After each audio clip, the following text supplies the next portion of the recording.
think organizational leaders are going to have to face the fact that a lot of ways in which they're asking people to work are ultimately unsustainable, and that they're piling their people with a range of, in some cases, bureaucratically driven, process-driven, regulatory-driven, extra work that is making work difficult, discouraging, and wasting insane amounts of time. I see it everywhere in organizations. Simple contracting, purchasing,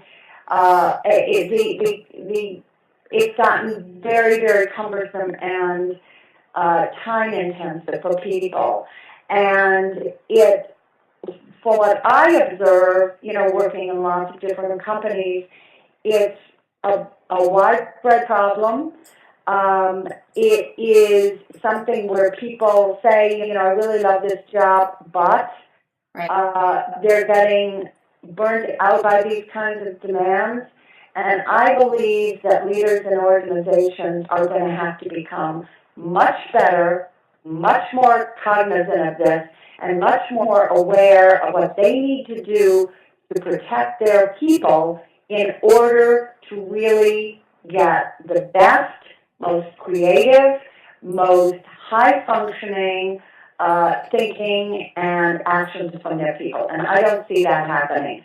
I see leaders and managers who seem sort of helpless.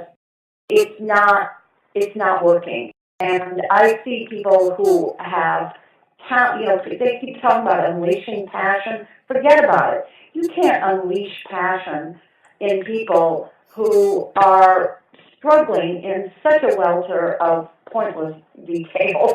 I mean, nobody has passion for pointless details. Or if they do, they're not necessarily the sort of, creative, thoughtful, reflective, imaginative, good team player type of person that you want. And I don't really see that being addressed. I don't hear it being talked about. I think it's sort of the elephant in the room, and it's a problem. It's a big problem. They're, either ignoring it or making excuses, it's caused a shift in technology, it's this, that, or the other. They're not being intentional enough about what they're asking. To me, there's just this extraordinary confluence of changes in the nature of the technology we use, in the nature of the demographics, who's in the workforce, and how people are integrate themselves into that. It's so extraordinarily diverse, and not just diverse in terms of demographics, but in terms of values, etc. So I think that diversity and the technology, and then just the nature of economic change and the shift, which was so well defined and described by Peter Drucker, that shift of those three things is really extraordinary, and I think, creates an unpredictable environment, and we are just on this kind of frontier trying to improvise solutions. In some organizations, it's just the level of risk analysis that's done and the legal impediments and requirements that move into sort of every action an organization is taking. So, this isn't a complaint. This is an example. I did a 1-hour program at a major investment bank, and I had a 32-page contract. It was so insane, and there were many, many points I had to push back on, and I'd say I used up 10 people's time. So some of it is just legal, regulatory, risk analysis, sort of stuff. Other is not being really mindful enough about the impact of technology on people. And I think a lot of, the sort of understandable in a regulatory and global environment that can be very punitive, but I think that a lot of the sort of risk analysis that's being done in organizations is also requiring people to prove everything that they're doing.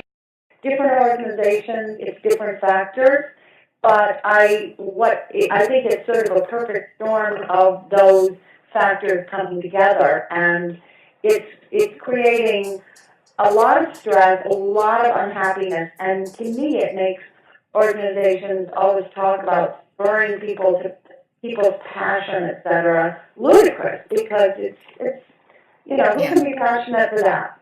I was doing research for the female vision, and one of the things that I learned that men often require more motivation to get going, but don't get into stress as easily, whereas women require much less motivation to get going, but get into stress more easily, because they, sort of start off on a higher place on the curve with motivation. If you look at motivation, being a sort of slug at one end and it being completely burnt out at the other end of that curve.